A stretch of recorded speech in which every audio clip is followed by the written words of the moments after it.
You're listening to the Hour of the Time. I'm Pooh. And I'm William Cooper. I pledge allegiance to the flag of the United States of America and to the republic for which it stands, one nation, under God, indivisible, with liberty and justice for all. Thank you, sweetheart. You're welcome. Why are you looking at me? I didn't look at you. You did too. You just want something to talk about, don't you? Uh-huh. Well, I've got a big broadcast to do here, sweetheart, and we just don't have time to talk tonight. Okay? Hello? All right. Okay. I'll come tuck you in later. All right. Good night, baby. Good night. Ladies and gentlemen, things are going a little bit crazy. Here we've got an airliner down off the coast of New Jersey, and President, I just hate to say that before the name Clinton. My tongue balks every time. President Clinton has this serious look on his face, which he never had. You notice the little smirk is gone, and his hair is now gray instead of blonde. And he is trying his best to become an actor and pretend that he's a president. And, of course, he can't pull it off. During Ron Brown's funeral, when he came walking out, he was laughing and joking and carrying on with this big outhouse-eating grin on his face. And then he saw the cameras there, and all of a sudden he got a serious look on his face, and he began to pretend that he was wiping tears out of his eyes. Now he's pretending again. He wants so badly to be able to prove that that airliner was down by a terrorist that he can taste it. He is almost beside himself. And yet he still says, well, we must be very cautious about jumping to conclusions before we have the facts to back it up. It sounds like he knows those facts are going to come out of the woodwork somewhere, and he's just waiting for them as if he's on pins and needles. It's almost scary, knowing what I know, knowing who he is and what he's about, to watch this charade being carried out. And then have the reams of information coming in that is coming in from New Jersey and from our military sources and Coast Guard. By the way, the Coast Guard issues a statement that the C-131 that was in the area dropping flares was on a routine exercise. Well, that just isn't true, ladies and gentlemen, because we checked with our sources in the Coast Guard to find the schedule of that routine exercise, find any advance plan, any flight plan that had been, anything that would prove that it was a routine exercise. And guess what? It was not a routine exercise. There is no such record. We called the Coast Guard and asked them what the C-131 was doing in the area.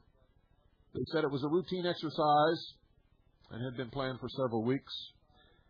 We asked them if it was a routine exercise, how come there was no record of this exercise existing anywhere?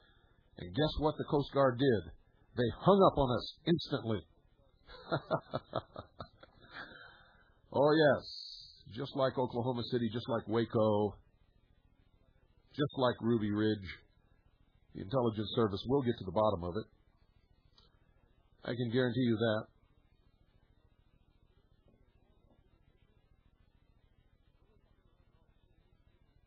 Oh, yes, we will.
Before I get into our first story tonight, I want to reiterate what I have said in the past concerning the freemen in Montana.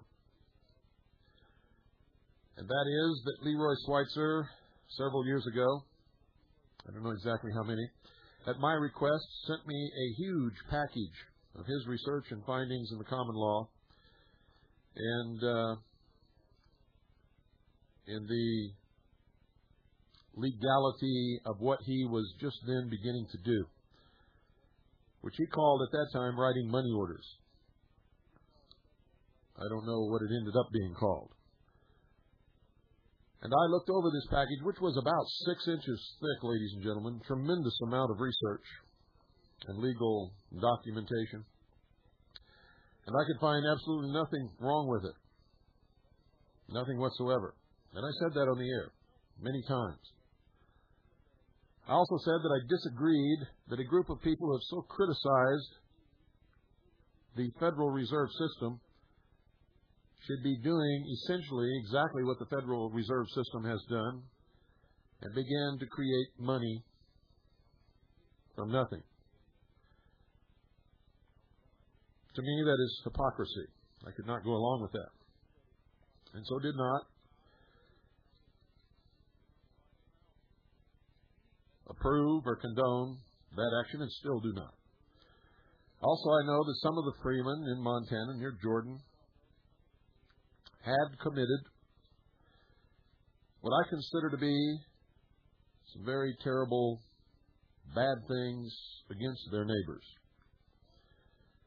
One of the neighbors, a man who had leased a field, large acreage, and had planted wheat and taken care of the wheat and watched it grow up to harvest time and came out with a crew to harvest his wheat and was turned back by the freemen at gunpoint.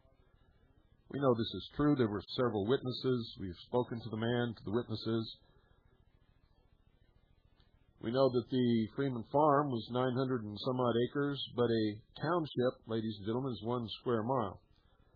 And somehow, by hook or crook, they got control of some land that did not belong to them. Now, I don't believe at all that Leroy Schweitzer is responsible for all of these things. I believe Leroy Schweitzer was responsible for a tremendous amount of research, which was sometimes adequately and properly used by other people, and sometimes inadequately and improperly used by other people. And I don't believe that Leroy Schweitzer intended what he had researched and what he had done to go as far as it did. I think he originally intended it to be used for people to get out from under the system and set themselves free. I believe that with all my heart. I believe Leroy Schweitzer to be a good man. I don't know very much about the others. I do know some of the acts that some of the others have performed, and I don't like it. Can't condone it, and I'm not going to play the hypocrite and pretend that I do. I do not. I also did not advocate militia intervention in the so-called siege against the freemen in Montana. simply because any action against the freemen of Montana would have lost the support of the majority of the American people who had been propagandized and would have resulted in a total destruction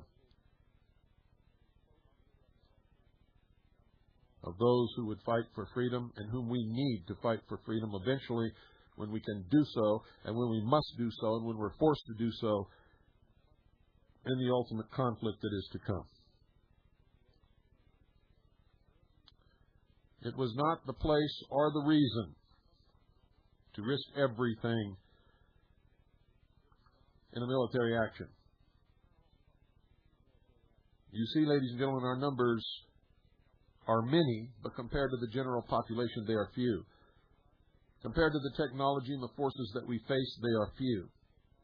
With the support of the general population, or at least a good portion of the general population, we could fight a guerrilla war to reinstate constitutional Republican government as the supreme law of the land if it took 20 years, and we could be successful and victorious. Without the support of a portion of the population of America, we could not last one winter, and that is the truth. And anyone who has studied guerrilla warfare and has studied warfare throughout the history of the world knows that that statement that I just made is absolutely 100% correct. And that's why the forces that are arrayed against us are attempting to provoke, through agent provocateurs, through incidents like the Freeman incident in Montana, through incidents like the Viper incident in Phoenix, the Waco, Texas massacre, which, by golly, we could have had the support of the people if we had gone to their defense, for they had done nothing. They didn't even have the machine gun they were accused of having, and if they did have it, it only required the payment of a $200 tax, which I would have gladly paid out of my own pocket to prevent the death of all those people. BATF wasn't interested in that, and neither was the FBI, and is still not interested in it. And now we have a very strange thing going on. Very strange thing. Remember, I told you that if the freemen were right in the law, they would prevail in court. I said it over and over and over again, and they could never prove it by holding out on that property unless they had the courage of their convictions and were willing to die for their beliefs. And if we saw that happen, and if there was going to be a massacre and they were going to stand and fight for their beliefs, then I would have urged the militia to go to their defense. But not until. And it was no Waco situation, ladies and gentlemen. Could not even be equated in the most remote manner with anything that happened at Waco, Texas. I also said if they were wrong, they would not prevail in court. You see, I know something about our enemy that none of you know. If you go along as an average citizen and you expect to get justice in an American courtroom today, especially a federal courtroom, you are mistaken. It will not happen.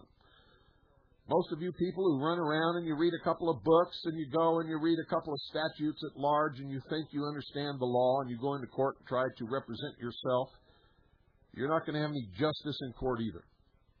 But somebody like Leroy Schweitzer, who sent me that 6-inch package of research and documentation, I knew, and everybody else who understands the common law and understands the courtlet system knew, that if he were allowed to get in courtroom and state his case, if he was right, he would win.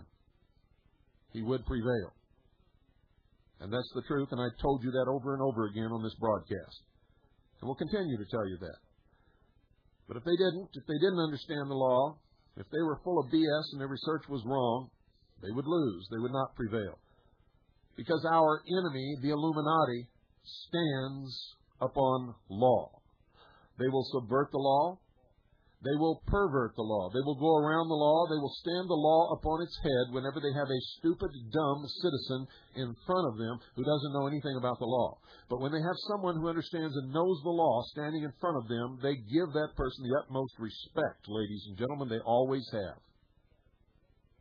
And they always will. Sometimes grudgingly, but they will do it, and they will adhere strictly to the law when you are right within the law. When you are right within the law, you will not be able to A Supreme Court justice once said, and he was 100% correct, that 99% of all the people in prison today are there because they volunteered to go. Now, I've preached and I've taught on these subjects since I began this broadcast over 4 years ago.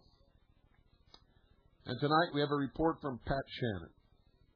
And he says, on Wednesday, July 17th, Freeman Leroy Schweitzer sat as Chief Justice Schweitzer in a Billings, Montana courtroom and directed the first common law grand jury to be heard in 135 years in America. Their purpose was to pass judgment over a lower jurisdiction. With apparent deference, Federal District Judge James Burns appeared on the bench without his black robe in the United States Courthouse to direct the proceedings. After an introductory statement, he yielded to the Superior Court in the charge of Chief Justice Leroy Schweitzer, who then alerted the prosecution attorneys to not object because I will only overrule you. The 5 other justices were freemen: Stuart Waterhouse, whom we know is a provocateur, ladies and gentlemen, Ross Landers, Ellen Ward, Rod Skirdal, and Emmett Clark.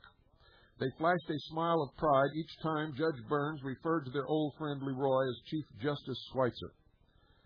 In a complete turnaround, Burns recognized the authenticity of the common law court while stating that he was disappointed in the American public for falling into an ignorance and slumber, allowing the nation to reach the point that it has.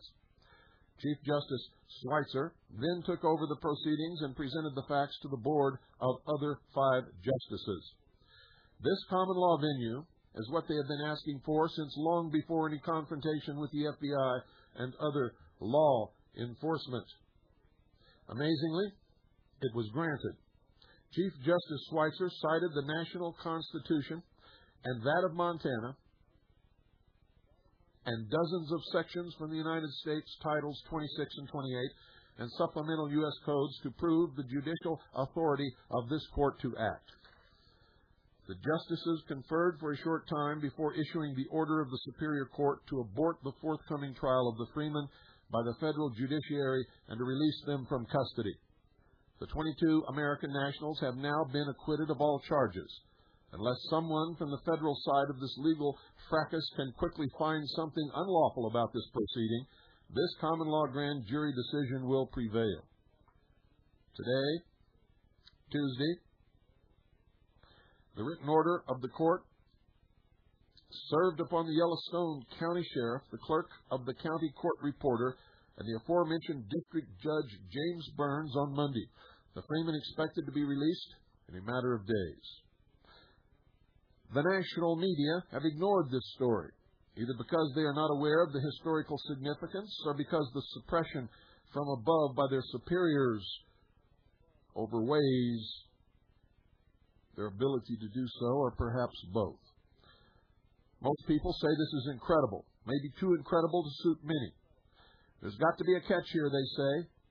Indeed, to relinquish this power is to relinquish the stranglehold on the American people. Why would the feds do it? Why indeed? But the freemen fear nothing sinister in this new development and say it is only the beginning of the removal of long-time evils in the judicial system. They see no Trojan horse and foresee liberty throughout the land. The ramifications are endless. In response to the question, does this mean that we may soon be seeing IRS agents and judges and attorneys in jail? One of the freemen fired back without hesitation, "You are damned right it does."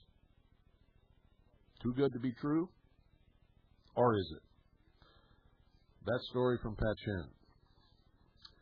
I'm going to tell you, ladies and gentlemen, this is so out of character for a federal judge and for the Justice Department and for the United States government in these days when it is controlled and operated by Marxist socialists, that it is extremely difficult for me to believe that there is not some trap being laid here for the future. I sincerely urge people to be extremely cautious about this because it doesn't make any sense when held up against the actions of the federal government since the socialists gained control of this government many years ago. And with that, we move on to the second part of tonight's broadcast.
Ladies and gentlemen, words have meaning. There is a process which we may use to determine the specific meaning of words. In this incident, the word militia, both in the language and under the law. The 1971 edition of the Compact Edition of the Oxford English Dictionary defines militia. 1. A system of military discipline, organization, and tactics. Manner of conducting warfare, the arts of war. 2. The control and administration of the military and naval forces of a country. 3. A military force, especially the body of soldiers in the service of a sovereign or a state. In later use employed in more restricted sense to denote a citizen army, as distinguished from a body of mercenaries or professional soldiers. 4. United States, the whole body of men declared by law amendable to military service without enlistment, whether armed and drilled or not. Militia, to call out as militia. Militiaman, a member of a military force. Black's Law Dictionary further defines these terms. Bear in mind that words have meaning. Under the law, the words may not mean what you think. Also, you will note in the following definition that the militia is not subordinate to the state or any other body. The body of citizens, in fact, constitute the body of authority to which the militia answers. Militia. The body of citizens in a state enrolled for discipline as a military force, but not engaged in actual service except in emergencies, as distinguished from regular troops or a standing army. State versus Dawson, 272 NC 535 159 SE 2nd 19.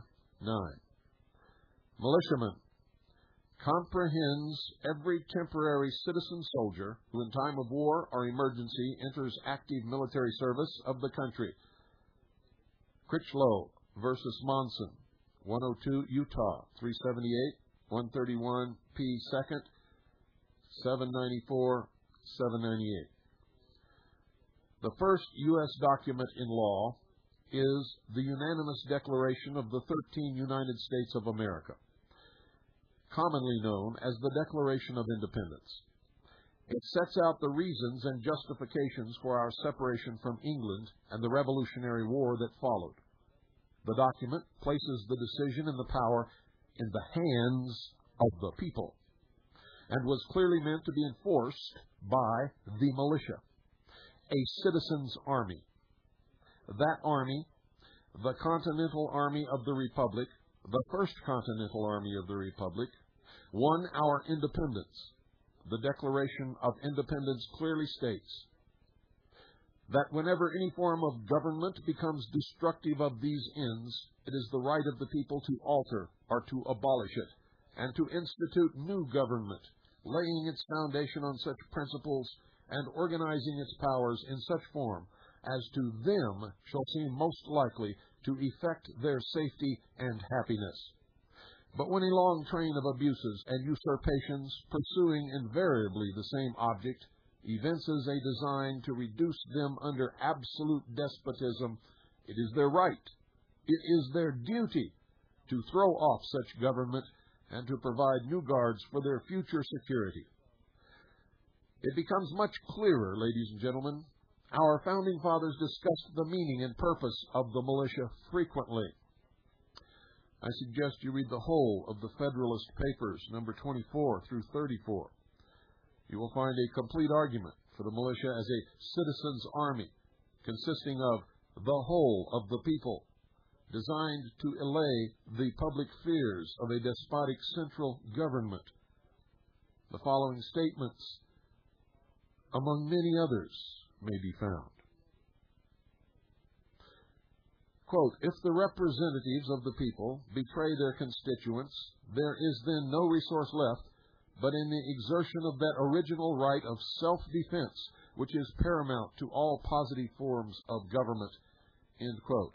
Federalist Papers, number 28, section 8. End quote. It may safely be received as an axiom in our political system that the state governments will, in all possible contingencies, afford complete security against the invasions of public liberty by the national authority. End quote. Federalist Papers, number 28, section 8. The Constitution for the United States of America is the supreme law of the land. It recognizes the militia as an already existing force outside the control of the federal government, but allows for the Congress to call forth the militia for only three very specific occurrences. The militia cannot be called up to perform any other acts outside of the three specifically stated in the Constitution. The militia cannot be called upon to do anything unconstitutional, illegal, or unlawful. Indeed, the commanders must refuse any unconstitutional, illegal, or unlawful order. The Constitution for the United States of America states in Article 1, Section 8, and I quote, to provide for calling forth the militia to execute the laws of the Union, suppress insurrections, and repel invasions, to provide for organizing, arming, and disciplining the militia, and for governing such part of them as may be employed in the service of the United States, reserving to the states respectively the appointment of officers and the authority of training the militia according to the discipline prescribed by Congress. And of course, you know, well, we'll get into that later. Still fearful of an oppressive central government, the states rejected the Constitution. They finally agreed to adopt the instrument, but only after penning further safeguards to protect the individual and the several states. 10 amendments were added, which came to be known as the Bill of Rights. The preamble of those amendments and Article 2 are of particular note, and most of you have never read the preamble to the Bill of Rights, known as the first 10 amendments. And most publishers of the Bill of Rights conveniently leave out this preamble, which is as much a part of the Bill of Rights, the first 10 amendments, as is the preamble to the Constitution for the United States of America itself. I quote, Preamble. The conventions of a number of the states, having at the time of their adopting the Constitution expressed a desire, in order to prevent misconstruction or abuse of its powers, that further declaratory and restrictive clauses should be added, and as extending the ground of public confidence in the government will best ensure the beneficent ends of its institution. In other words, ladies and gentlemen, the founders were afraid that the Constitution by itself would not protect the people against an oppressive, tyrannical government. They believed that the Federalists, without the protection of the first 10 amendments, could make or change or create an oppressive government from that which had been formed at the convention in Philadelphia. And so, of all of the 10, they created the final, which was numbered the second, article and amendment, in order for the people to have power to fall back upon. And it says very simply, a well-regulated militia, being necessary to the security of a free state, the right of the people to keep and bear arms shall not be infringed. And let me read that to you one more time, ladies and gentlemen. The second article and amendment to the Constitution for the United States of America.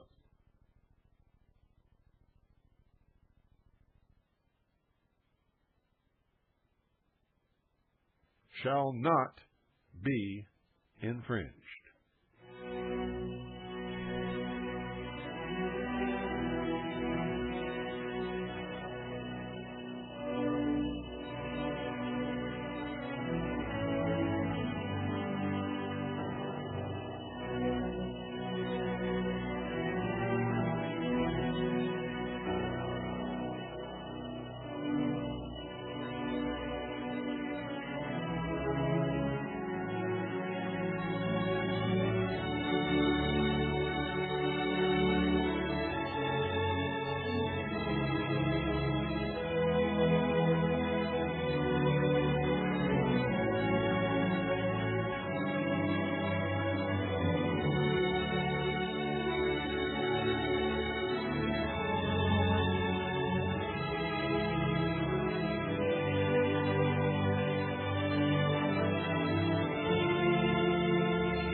You see, our founding fathers, ladies and gentlemen, gave us all the tools. Unfortunately, we have slipped into a state of absolute slumber, stupidity, ignorance, and apathy. For it is all there for anyone who wishes to look. After giving us all of the guarantees of the rights which they believed and which I sincerely believe that God has endowed upon every single person when they are born, they laid out the protections that would enable us to maintain those rights unless we absolutely lost our minds. It's all here. I'm not going to list all of the freedoms that the Constitution gives us. I'm not going to list the rights that it protects for us. I'm not going to list the restrictions that it puts upon government. I'm merely going to give you the last fallback, and that's the second article in amendment. And I'm going to give you the arguments that you can use in case people say that the militia is the right of the state and not of the people. And you will see clearly the path that you must take. Because freedom, yours and mine, is ultimately dependent upon the rights guaranteed by all these words, all with specific meaning. It is imperative that we understand the meaning. A militia is an armed citizenry, which according to the American Heritage Dictionary is not a part of the regular armed forces, but is on call for service in an emergency. The Federalist Papers show that the militia, referred to in the Second Amendment, is the armed citizenry. It is the right of the people, not the right of any government entity which is protected. The security of a free state clearly presupposes that the state, the citizenry is free and needs to secure that freedom by defending the Constitution for the United States, the guarantor of that freedom, against all enemies, foreign and domestic. The oath I took twice when I entered the Air Force and then later the United States Navy. And, if you want to be technical, a third time when I became the director of the intelligence service of the Second Continental Army of the Republic. Enemies foreign obviously refers to entities or governments not of our country. Enemies domestic can only refer to an entity or government of our country. In effect, a government which would choose to make itself an enemy of the people by depriving its citizens of their constitutionally protected natural rights. This, ladies and gentlemen, is called tyranny. The primary reason for and purpose of a militia and armed citizenry, a militia available to a government of the people, but beyond the purview of a government against the people, is to secure the freedom of the people against just such a government. You see, the active clause in the second article in amendment is, the right of the people to keep and bear arms shall not be infringed. The portion which states a well-regulated militia being necessary to the security of a free state is the descriptive clause, and thus the meaning is clear. For those of you who did not understand basic English in high school, you probably will not understand what I just gave to you. But for those of you who did, and who do understand the English language, you understand clearly the meaning of the active clause, the right of the people to keep and bear arms shall not be infringed. And I wonder just what it is about infringed that those in Congress today, and the socialists, the Marxists, the ones who would disarm the American people, do not understand. Now, just in case those you are discussing this with do not understand, keep referring to the control of the state and all of this other absolute blathering bullshit, I suggest you carry a copy of the Constitution with you.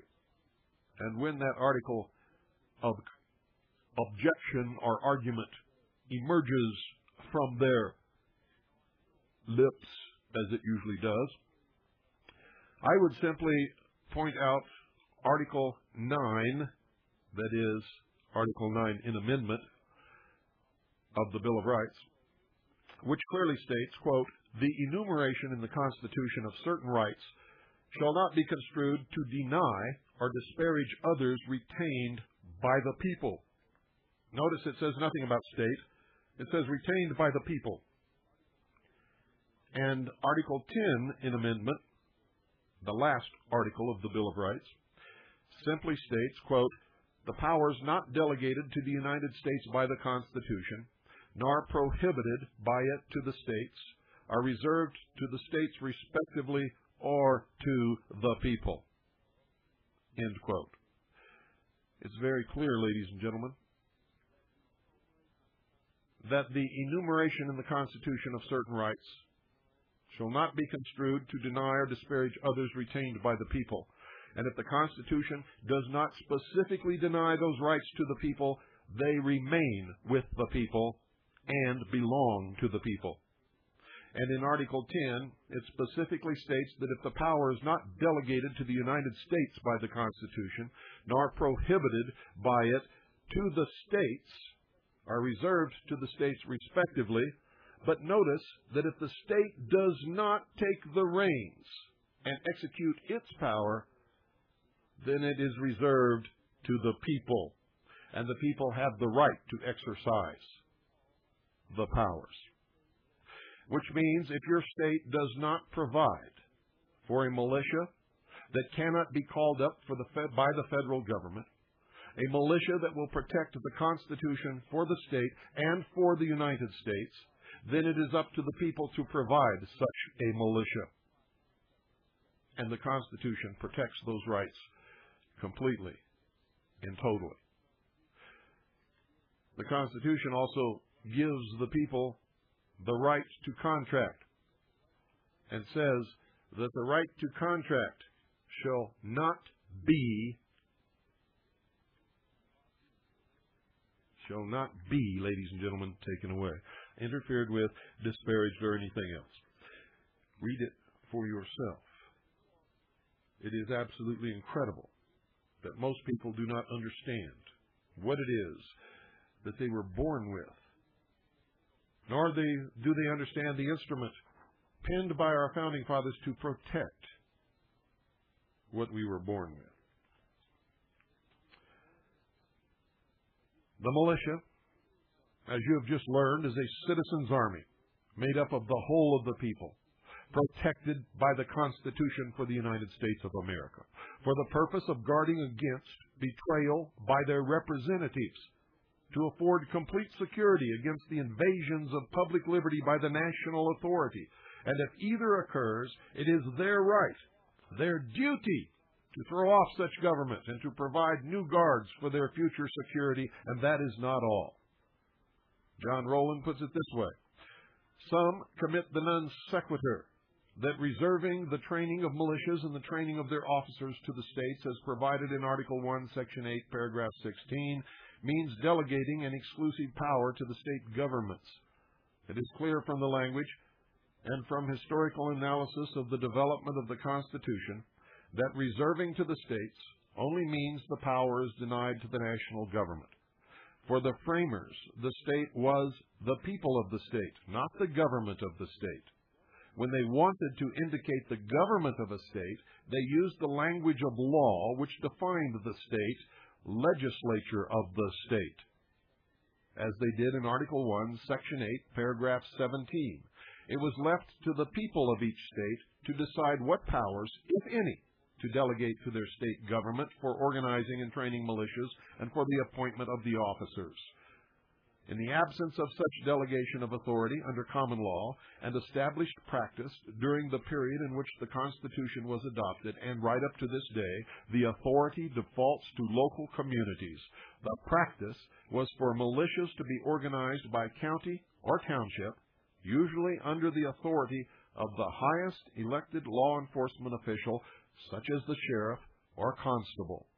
However, any credible person could call up the militia, as Paul Revere did during his famous midnight ride. And that doesn't end it, ladies and gentlemen. You see, most states have abdicated. They claim that the National Guard is the militia, but the National Guard was formed under the United States power to raise and support armies, not to call up the militia. The states have given over their power, and the United States of America trains the officers of the National Guard. In the absence of the state taking its responsibility to provide for a militia to protect the people against a tyrannical government, the powers fall to the people, and thus the right to form, to train, to drill, to support and maintain a militia is clearly the responsibility and the duty of the people. My domicile is in Arizona. I cannot cover the Constitution and statutes of every state, although we have done that on this broadcast. We have read you the laws from the constitutions of all 50 of the states, of the 50 states, on this broadcast. But tonight I will not do that. I don't have enough time left. So I will cover Arizona as representative of the average state. You should make a thorough study of the Constitution and statutes of your particular state, because while most are essentially the same, there are a few states with major differences, such as New York. The Constitution of Arizona states, quote, in Article 2, bearing arms, Section 26, the right of the individual citizen to bear arms in defense of himself or the state shall not be impaired, but nothing in this section shall be construed as authorizing individuals or corporations to organize, maintain, or employ an armed body of men. Notice that it does not give the right to the state, but to the individual. The right of the individual citizen to bear arms in defense of himself or the state shall not be impaired. In Arizona, ladies and gentlemen, everyone is armed. The only ones that I can think of who aren't is the small New Age community down in Phoenix and the large New Age community in Sedona, who somehow believe that by giving up their right to defend themselves, they're going to be safe and secure. After all, they have Eleanor Roosevelt in the form of a spirit guide to Hillary Clinton to protect them. The laws of the state of Arizona are clear. Under Title 26, Article 2, Militia, Section 26-121, it outlines the composition of the militia and the persons exempt. Notice who is exempt, and understand that the definition of exempt in the law means prohibited. Those prohibited are the very ones who might betray the people. They therefore cannot be allowed to function as members of the militia, the last refuge of the people against tyranny. And I quote, "The militia of the state of Arizona consists of all able-bodied citizens of the state between the ages of 18 and 45 years, and all residents of the state between such ages who have declared their intention to become citizens of the United States, except 1. Persons exempted by the laws of the state or the United States, 2. Idiots, lunatics, totally blind persons, and persons convicted of infamous crimes, which means felonies, and 3. Judges and clerks of courts of record, state and county civil officers holding office by election, and members of the legislature." Title 26, Section 26-122, Components of Militia. A. The militia is divided into the National Guard of Arizona, the State Guard when organized, and the unorganized militia. E. The unorganized militia consists of members of the militia, not members of the National Guard or State Guard when organized. Now, most people would stop here, ladies and gentlemen. That is, if they even got this far. And I'll guarantee most of you never even thought of it. But there is more, a lot more. The United States has a militia. It is outlined in the United States Code. We will use the 1988 edition, Volume 3, Title 10, Armed Forces, Chapter 13. Quote, "The militia, Section 311, Militia, Composition and Classes. A. The militia of the United States consists of all able-bodied males at least 17 years of age, and except as provided in Section 313 of Title 32, under 45 years of age, and who are, or who have made a declaration of intention to become citizens of the United States, and of female citizens of the United States who are commissioned officers of the National Guard. B. The classes of the militia are 1. The organized militia, which consists of the National Guard and the Naval Militia, and 2. The unorganized militia, which consists of the members of the militia who are not members of the National Guard or the Naval Militia." So you see, dear listeners, there is a lot to this militia stuff. It goes on to list virtually the same and more exempted persons, and for the same reasons as the state of Arizona.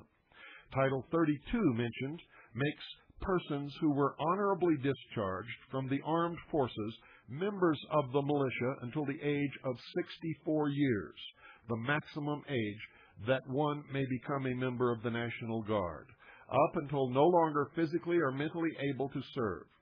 Read all this yourself for a complete understanding. It is both easier to understand than you think, and much, much more complicated than you ever dreamed. There are many militias. The first is and always will be the militia of the whole of the people, armed to protect themselves from betrayal by their representatives and from a government that might become or has become a tyrant. The second, third, and fourth is the militia of the state, the National Guard, State Guard, and the unorganized militia of the several states of the Union. The fifth, sixth, and seventh is the United States militia, the National Guard, Naval Militia, and the unorganized militia of the federal government, its possessions, territories, and trusts. Thomas Jefferson, in a letter to James Madison, said that a Bill of Rights is what the people are entitled to against every government on earth, general and particular. Again, in his first inaugural address, he included among the essential principles of government a well-disciplined militia and the supremacy of the civil over the military authority. And should we wander from these principles in moments of error and alarm, let us hasten to retrace our steps and to regain the road which alone leads to peace, liberty, and safety." End quote. 18, United States Code Service, Section 1385. Use of Army and Air Force as posse comitatus, whoever, except in cases and under circumstances expressly authorized by the Constitution or Act of Congress, willfully uses any part of the Army or the Air Force as a posse comitatus, or otherwise to execute the laws, shall be fined not more than $10,000, or imprisoned not more than 2 years, or both. Added August 10, 1956, Chapter 1041, Section 18A, 70A, Statute 626, June 25, 1959, Public Law 86-70, Section 17, small d, 73, Statutes 144. We, the people, the citizenry, have both a right and a responsibility, nay, a duty, individually and collectively, to keep and bear arms, in order to defend ourselves against all enemies of our Constitution and the rights and freedoms thereby guaranteed. What kind of arms? Any kind it takes. Obviously, arms must be kept and borne in a responsible manner in order to serve the constitutionally stated need and purpose. The Second Amendment is not concerned, as some absurdly would suggest, with hunting and sporting rights, albeit these rights exist, along with the right to defend our lives and property. The intent, ladies and gentlemen, of the Second Amendment is to arm the citizenry to defend itself against every government on earth, foreign or domestic, which would make itself an enemy of the people by violating their constitutionally protected rights. And that includes the government of your state or the government of the United States of America, should those governments turn against its citizens and become oppressively tyrannical. You see, government is the servant. Government is the servant of an armed citizenry. It is the tyrant over an unarmed citizenry. Just witness the many tragic illustrations of this deplorable state around the world today. No government by the people and for the people need fear the arms of the people. Only a government against the people and their rights need fear their arms. To lay down our arms is to transfer all power, all control from the people to the government, thereby destroying, not securing our freedom, for which once men were willing to die. And I tell you, there are men today, I included, who are still willing to die. The price of liberty, as Thomas Jefferson and others have warned, is eternal vigilance. This is not to be construed, ladies and gentlemen, as an indictment against our present government, although such an indictment is certainly called for. That is not the purpose of tonight's broadcast. But vigilance requires that we be ever aware that tyrannies have arisen both from within and from without throughout history, that history indeed often repeats itself, and that can happen here. Arise from indifference. Take a stand.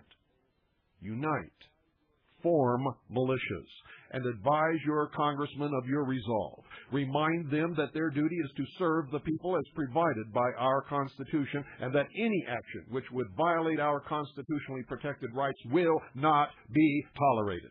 And don't neglect to thank those congressmen who support and defend our rights. That is, if you can find one. On September 15th, 1994, that's September 15th, 1994, President Clinton, in his speech, praised the patriots of the American Revolution for having taken up arms against a tyrannical government. I wonder, ladies and gentlemen, if he even knew what it was that he said. I wonder if he knows that he is dangerously close to being another tyrant. These days, I wonder if he knows anything at all, or whether he just mouths words. Where does this leave us? Well, the report of the Subcommittee on the Constitution of the Committee on the Judiciary, United States Senate, 97th Congress, 2nd Session, February 1982, page 11 states, and I quote, "The militia refers to a concept of a universally armed people, not to any specifically organized unit. When the framers referred to the equivalent of our National Guard, they uniformly used the term select militia and distinguished this from militia. Debates over the Constitution constantly referred to organized militia units as a threat to freedom comparable to that of a standing army, and stressed that such organized units did not constitute, and indeed were philosophically opposed to the concept of a militia. That the National Guard is not the militia referred to in the Second Amendment is even clearer today. You see, Congress has organized the National Guard under its power to raise and support armies, and not its power to provide for organizing, arming, and disciplining the militia.